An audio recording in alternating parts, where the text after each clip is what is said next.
Salut à tous, dans cette vidéo, on va apprendre comment passer d'un logo 2D à 3D sur DaVinci Resolve. Alors pour ça, il y a deux techniques. La première que je vais vous montrer, c'est une technique un peu plus facile mais qui donne un moins bon résultat. Et la deuxième technique, ça va être une technique qui est un peu plus dure, un peu plus technique, mais qui vous donne un résultat beaucoup plus pro. Donc vous allez voir ça. Honnêtement, les deux techniques dans tous les cas vous donnent de bons résultats et vous pourrez choisir celle qui vous convient le mieux. Alors déjà, il va falloir prendre un logo. Moi j'ai pris le logo Instagram, vous pouvez prendre n'importe quoi. Ensuite, on va venir prendre une composition Fusion et on va se rendre dans Fusion. Une fois qu'on est là, on va venir prendre notre logo Instagram, mettre ça dans le viewer. Et là, vous voyez, le problème, c'est que notre logo Instagram, il n'est pas à la résolution de la timeline, il est en 900 par 900. Alors, pour lui mettre à la résolution de la timeline, ce qu'on va devoir finir faire, c'est prendre un background. Maintenant, on va connecter ça dans le background, mettre ça dans le viewer. Et là, vous voyez, ça marche bien, mais le problème, c'est qu'il y a des contours en noir. Nous, si on n'a pas envie d'avoir ces contours en noir, on peut revenir dans le background et mettre l'alpha 0. Et là, vous voyez donc que notre logo Instagram est bien à la résolution de la timeline. Maintenant, une fois qu'on a ça, on veut donc venir le passer en 3D. Comment est-ce qu'on fait pour venir passer un élément 2D en 3D sur DaVinci Resolve? On a besoin d'un nœud et ce nœud, il s'appelle image pleine. Donc on fait CTRL espace, on vient taper image et là vous voyez image pleine 3D, on vient l'ajouter et ensuite on vient connecter ça ici. Maintenant, je peux mettre ça dans le viewer et là vous voyez que maintenant le viewer va changer parce que c'est plus un viewer 2D, c'est un viewer 3D. Et donc là, il faut savoir comment se déplacer dans l'espace 3D. Et donc pour ça, on a plusieurs mouvements à connaître. Déjà, si on a envie de faire un mouvement de haut en bas ou de droite à gauche comme ça, on vient juste cliquer, enfoncer notre molette de la souris et ensuite déplacer notre souris. Vous voyez là, ma molette est enfoncée. Si je me déplace en haut, en bas, sur les côtés, ça va être comme ça. Maintenant, ça se déplace pas en profondeur. Pour se déplacer en profondeur, en fait, ce qu'il va falloir faire, c'est venir appuyer sur CTRL. Et là, vous voyez qu'on peut venir faire un zoom et donc venir passer par derrière. Maintenant, on peut venir faire aussi de haut en bas avec la molette de la souris comme ça, juste en la déroulant. Et si jamais on a envie de tourner dans l'espace 3D par rapport à un point de pivot, donc typiquement si j'ai envie de tourner autour de mon logo Instagram, je peux venir placer ma souris sur le logo Instagram, ensuite maintenir Alt et ensuite cliquer sur la molette de la souris enfoncée. Et là, vous voyez, si je tourne, je vais tourner autour du point de pivot que j'avais choisi avant, donc le logo Instagram. Maintenant, si j'ai envie de tourner par rapport au point de pivot là-bas, je clique là et vous voyez que là, je vais tourner autour de ce point de pivot là. Donc, ce qu'il faut retenir, c'est dézoomer, Alt enfoncer avec molette de souris pour tourner et ensuite haut en bas comme ça, zoom un peu et de plus en plus vous allez vous y habituer. Maintenant, c'est bien beau, on a notre logo dans l'espace 3D, mais il est toujours pas en 3D. Comment on sait qu'il est toujours pas en 3D? Bah, si jamais je viens chercher un render 3D, donc un render 3D c'est quoi? C'est un peu comme le media out, ça doit être le dernier nœud de votre composition, bah là de votre composition 3D. Ça va permettre de le rendre, pas de le rendre de la partie fusion à la partie montage comme le media out, mais de le rendre de la 2D à la 3D. Là, vous voyez, si je mets ça dans le viewer, là j'ai mon aperçu 2D. D'ailleurs, si jamais je viens prendre par exemple mon media out et que vous voyez, j'essaye de connecter la 3D directement dedans, ça va pas marcher parce qu'il faut directement mettre le render et depuis le render, vous voyez, je peux venir mettre le média. Donc le render 3D, c'est obligatoire et donc moi ce que je vous conseille quand vous avez un render 3D, c'est de mettre à gauche la visualisation 3D et à droite le render 3D. Maintenant, comment on fait pour le transformer en 3D? Bah déjà, on va venir se placer un petit peu sur le côté. Vous voyez que là, il est toujours en 2D. Et en fait, la première technique, ça va être de le dupliquer plein de fois. Donc pour ça, on va venir chercher le nœud duplicate 3D1. Là, on va venir augmenter le nombre de copies typiquement à 20. On peut faire plus. Et une fois que c'est ça, on voit que rien n'a changé. Mais en fait, si ça a changé, c'est juste qu'en fait, ils sont tous sur le même point, tous sur la même position. Vous voyez que si je viens faire décalage X, là, je vais avoir plein de logos Instagram. Pareil, dans mon viewer, vous voyez, j'ai plein de logos Instagram. Nous, on veut venir le décaler sur la profondeur. Donc, on veut venir le décaler, vous voyez, comme ça. Donc, c'est le Z. Donc là, on vient rapprocher ça et on essaye d'en faire un bloc. Là, vous voyez qu'on en a fait un bloc. Ça fait un résultat qui est pas mal. On a vraiment cette illusion 3D. Maintenant, vous voyez que là, on peut toujours faire moins. Et donc, pour aller dans des chiffres vraiment petits, le mieux, en fait, c'est de venir maintenir contrôle et là, venir se déplacer. Et vous voyez que là, on va vraiment faire quelque chose de très très précis. Bon, voilà, quelque chose comme ça. Maintenant, là, vous voyez que mon logo est bien en 3D, mais là, on le voit pas, en fait, ici. C'est parce qu'il faudrait venir le tourner. Et donc, pour le tourner, on va venir ajouter un transform 3D. Et on va venir l'avancer un petit peu. Et là, on peut venir le décaler, par exemple, sur l'axe Y. Et là, vous voyez que on a vraiment donc cette illusion 3D. On voit qu'il est en 3D. Maintenant, on pourrait le faire beaucoup plus gros. Typiquement, si je mets le nombre de copies à 40,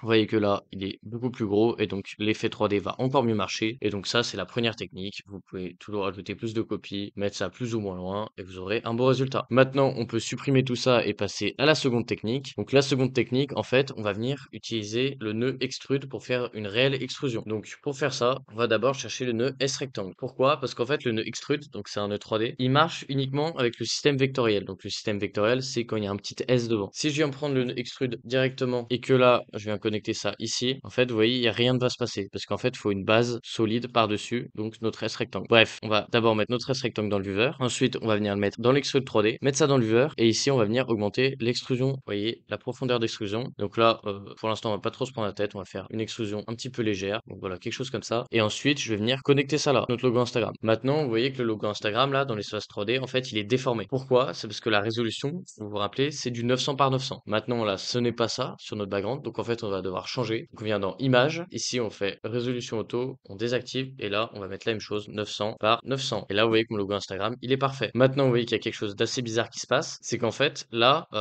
on a des bordures qui sont apparues ici avec notre logo Instagram. Pourquoi? Parce qu'en fait, là, vous voyez, si je mets l'alpha de nouveau, je remets le noir, on voit que là, notre logo Instagram ne prend pas toute la taille. Donc si on a envie qu'il prenne toute la taille, ce qu'on peut venir faire, c'est qu'on peut venir soit augmenter dans la taille ici de la merge, soit sinon, vous voyez, ici, les bordures nous jettent. Donc en fait, dans le S rectangle, on peut faire courbure de coin. Et donc là, vous voyez que j'ai bien mon logo Instagram. Et maintenant, dans l'extrusion, là, au plus propre, parce que je peux vraiment extrude presque à l'infini. Vous voyez là, extrusion, et ça fera toujours un résultat propre. Là, je peux aussi jouer avec les autres paramètres, typiquement pour ajouter du bevel, plein de choses. Et donc ça, c'est vraiment la deuxième technique, et celle qui, selon moi, est beaucoup plus pro et meilleure. Maintenant, si vous voulez continuer de progresser et en moins de 3 mois pouvoir monétiser votre compétence et avoir mon niveau en montage, le meilleur moyen, c'est de rejoindre le serveur qui se trouve dans la description. Dans ce serveur, je donne plusieurs cours par semaine, que ce soit pour les débutants ou pour les avancés. À l'intérieur de ce serveur, 3 types d'abonnements. Le premier abonnement, c'est celui qui vous donne accès à l'intégralité du serveur, c'est-à-dire à tous les salons vocaux, masterclass en direct, à tous mes templates, presets, à des packs. Vous pouvez demander des packs, vous pouvez poster vos montages, vos timelines, les exercices que vous avez reproduits, les offres job qui vous permettent de trouver des clients, toutes vos questions. Si vous n'êtes pas sûr de la qualité à l'intérieur, vous pouvez toujours vous rendre gratuitement dans le serveur et checker les témoignages. Maintenant, si on a les deux autres abonnements, c'est Masterclass Only qui vous donne accès aux masterclass en direct et en rediffusion, et sinon Rediffusion Only qui vous donne uniquement accès aux rediffusions. Ces abonnements, vous pouvez les arrêter à tout moment, mais si vous n'êtes pas fan des abonnements, ce que je peux comprendre, vous pouvez toujours vous rendre sur ma page Ko-fi où je vends en individuel mes masterclass à des prix très attractifs. Et d'ailleurs, je viens de créer un pack qui s'appelle Masterclass Essential où vous retrouvez 10 masterclass pour 10 euros. Donc c'est vraiment un plan super économique. Moi, je vous conseille de prendre ça, de vous faire une idée du niveau des masterclass et ensuite voir si vous rejoignez le serveur ou non. Sinon, si 10 euros c'est toujours trop, vous pouvez toujours prendre des masterclass, il y en a à 3-4 euros et vous faire une idée. Enfin, si vous préférez toujours faire des coachings, vous pouvez toujours le faire. Vous avez juste à aller dans la description. Il y a un formulaire Google Doc, vous y répondez et ensuite je vous contacterai. Donc si vous avez aimé cette vidéo, n'hésitez pas à liker, vous abonner. À bientôt!